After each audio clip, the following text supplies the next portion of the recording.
March 4th was the Creativity Workshop, which is a precursor to the Innovation Summit at the University of Illinois. The Innovation Summit is a study of interdisciplinarity across the university. The workshop was designed so that we had formal presentations. We had musical interludes. We had moments to brainstorm in teams. And then at the end we came together to actually share ambitions, aspirations and dreams for interdisciplinarity here on campus. Stephen Bopart is a guiding light in this area, promoting the importance of the visual. We were delighted to have Stephen kickstart and open our workshop. Our workshop featured a couple of really inspiring speakers about creativity. Lisa Canning is such a dynamic speaker. She talked to us about oil and vinegar. When you think of vinegar being that nice dark balsamic vinegar and oil being very light, they separate from each other. And vinegar occupies a very small part of the dish relative to all the oil that typically gets filled in it.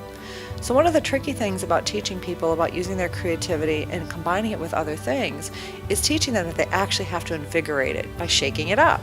And when you combine those two substances together is when you realize something that you really want to eat. And so creativity by itself isn't as purposeful, nor is oil as purposeful until actually you put them in motion. John Cimino, who's the president of Creative Leaps International, came across from New York and he was our MC for the event. My role throughout the conference has been to act as a kind of spark. And so I took us through some of the underlying concepts of interdisciplinarity, like connectivity and creativity and ingenuity and imagination and double description and the Medici effect, and how knowledge is mapped out into disciplines and what the challenges of interpreting maps might be. Coming together and seeing students guided by professors doing something of great importance, these students have a better chance of making an impact in the world, in addition to living their best life stories, the thing that makes them happy and passionate. That's very exciting. Having a lot of people from different disciplines come together, it can only be better.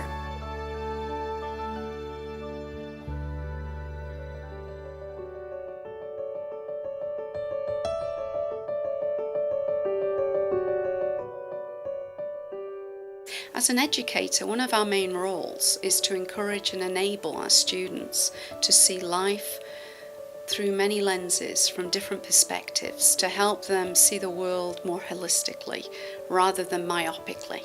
So they have to have an understanding of other areas beyond their own area of expertise in order to be able to do that. Empathic horizon is really the boundary to your knowledge and understanding. The empathic horizon is a person's sense around them of their own understanding. When a child is born, they have a very narrow empathic horizon. So as we learn to develop ourselves and we share, we're aware of others, we develop a system to interact with others. It's almost like a rubber band around you. And for you to have an understanding of the world, you have to allow this empathic horizon to stretch out, to surround other people around you. When you bring people into a space in an interdisciplinary way, cross-pollination takes place. So that you can begin to understand their horizon as well. So previously unconnected connections are made. Because of education, because of culture, social circles around us. It's my passion to encourage scientists, engineers, technologists to open their doors and their hearts to creatives. We have to have a shared language that allows us to communicate very well between disciplines. Not being experts in all these fields is an advantage. We need to work with each other, with other faculty members, to learn new ways of pedagogy, to be able to inform our practice in education. Interdisciplinary collaboration has been around for many years. However, in practice, with the existing model of tenure, faculty often concentrate on their own stream their own, data mining, etc. We need to develop pathways that promote this interdisciplinary study for our students. This also then promotes interdisciplinarity among the faculty, which will help with their future development for tenure and growth.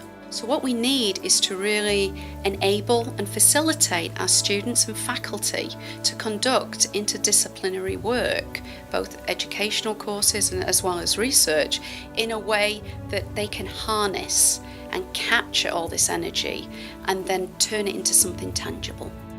And at the present time, we just don't have the necessary means to do this. The campus holds some incredibly dynamic people, and interdisciplinarity does not come easy to all.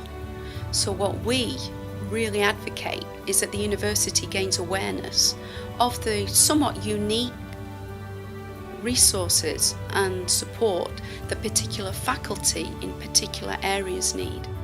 And that requires funding in order to be able to accomplish.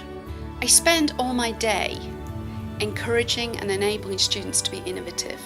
If you throw into the mix interdisciplinarity, creativity, it's going to lead to innovation. Innovation across the campus is gaining momentum. We hope that it becomes a movement. It inspires our students, it inspires our faculty to new heights.